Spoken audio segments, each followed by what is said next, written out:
back with more Insidious. Of course, I got to talk about and review the first one, so now I'm here to continue the Insidious film. So, let's get right into it. The film that we're talking about is Insidious Chapter 2. Insidious Chapter 2 is a horror mystery thriller, and the family defeats the spirits in the last movie, but of course, they come to figure out that the spirits aren't that easy to defeat. Of course, the film's runtime is 106 minutes. The rating is PG-13 and it's in color. The film is directed by James Wan and also written by him. And of course, it's also written by Lee Winnell. And of course, James Wan is known for the films Saw, Insidious, and The Conjuring. So James Wan has a nice track record here, and I really liked Chapter 2. Of course, I thought the first one was great, and of course Chapter 2 wasn't really that loved by the critics by all means, but for me personally, I enjoyed it. I had a fun time with Chapter 2. It evolves the story. It shows more of what was told. And this is a lot. This is a story. You go to a horror movie, it's very simple shit. But this is a story. There's an actual story here that's going on, and it evolves and it revolves, and it's like you're really getting into it. And I gotta say, I really did enjoy Chapter 2. I thought it was really good movie. Of course, the performances are amazing. All the actors did a great job. Specifically, Patrick Wilson. I think Patrick Wilson had the best performance in the movie, and I thought he was really good. Of course, in the last movie, I don't want to get into spoilers, but things happen to him. He's not in the right place by the end of that film, and he's dealing with that, and also dealing with some really bad spirits that are talking to him that are not good. And Patrick Wilson's great. He did a really good job in this movie. His performance was just top notch, I believe. And I really enjoyed Patrick Wilson. I do like him as an actor too, so he was pretty good. You also got Ross Brine, hopefully I say her name right, who's the wife, who is dealing with a lot of shit. The spirits are back, she's terrified, and there's little things that are happening to her husband that she needs to figure out and trying to help. And just wanting to protect her family. And I thought Rose Byrne is good in the film.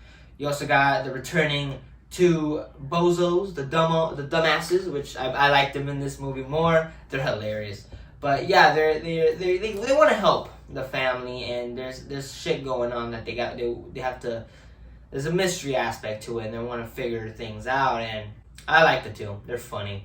You also got the returning Ty Simpkins, the young child in this one, and he's not comatose, so he's actually conscious throughout the whole movie, and he's having little scary moments with the spirits that are fucking with him, and he wants to help his dad. I like Ty Simpkins; he's good in the film. You also got the mom, who was in the last movie, where we get to see more of the story of the past, and of course Patrick Wilson when he was younger, and him, pretty much socializing with the demons. And that little story and that past, we get to see more of that in the story that pretty much explains shit. And I thought she was good in the movie. You also got the psychologist, or I think a psychic or something, who pretty much tries to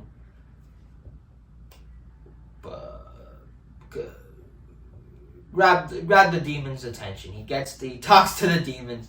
He tries to figure things out, and he's trying to, I'd say, talk to the girl that died in the last movie. And yeah, I liked him. I thought he was good. And all around, the performances in the movie are pretty good. All the actors did a great job. Specifically Patrick Wilson, he was really good.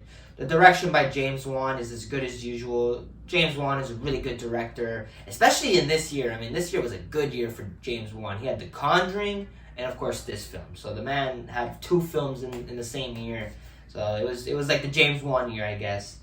And his direction in this film is really good. The writing is really good. The story it evolves, and it really delves deep to this world of the further, of the beyond, and it really delves deep with it. And I thought the story was interesting, and the writing was good, and the chemistry between everybody is so good. Everybody works well together. Specifically where it's the family and Patrick Wilson, where things aren't going well for him, and Ross Bryan, you can tell she hints at it. And this film is very, I say, based on the Amityville Horror. Of course, if you don't know, the Amityville Horror is the guy who gets possessed, kills his whole family.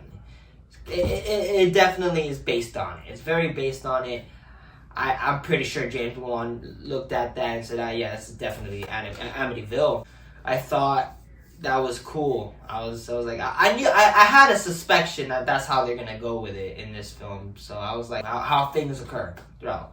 But I enjoyed it, and yeah, the chemistry is good.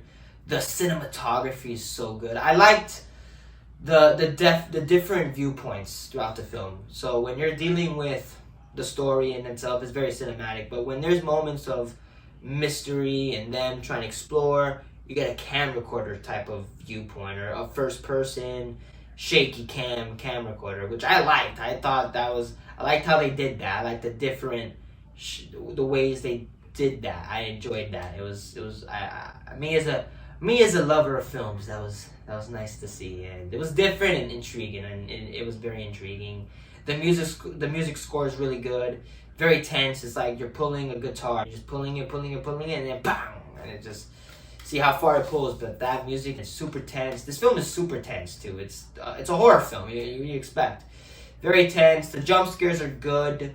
I'd say there was one that was kind of like, okay, come on, man. I don't like that kind of jump scare, in my personal opinion. But other than that, it was good. The tense and the horror moments were good. I feel like this film had more of the horror than the last one. The last one was definitely scary. I'm not saying otherwise. But this film definitely had a lot of tense moments. All around, I really enjoyed Chapter 2. It was a very good, I'd say, conclusion to the story that we're, of course, leading up to in the new one. So I was very happy with Chapter 2. Of course, the critics didn't like it as much, but at this point, it's like a hit or miss at this point. But I enjoyed Chapter 2. I had a good time. So for that, I'm going to give it a 3 out of 5 stars. I had a really good time with Chapter 2. I think it's a great conclusion to the story, and it really evolves the story. It really explores the world of the Further, which was probably the most interesting part of that movie. And I like that. I like this film a lot. I really did enjoy Chapter 2, and I felt that it did everything right. I don't have a lot of flaws with it, except for some cheap horror moments where it's like, come on, man. A lot of cheap horror moments. Like not cheap, but there's like just that scene that was kind of like, come on. And some of the dialogue too was a little goofy. I'm not gonna say it, a little goofy shit, like, oh, so that something stupid, like some shit like that. But other than that, I thought this was a damn good film. So those are my thoughts for Insidious Chapter 2. I'll see you guys.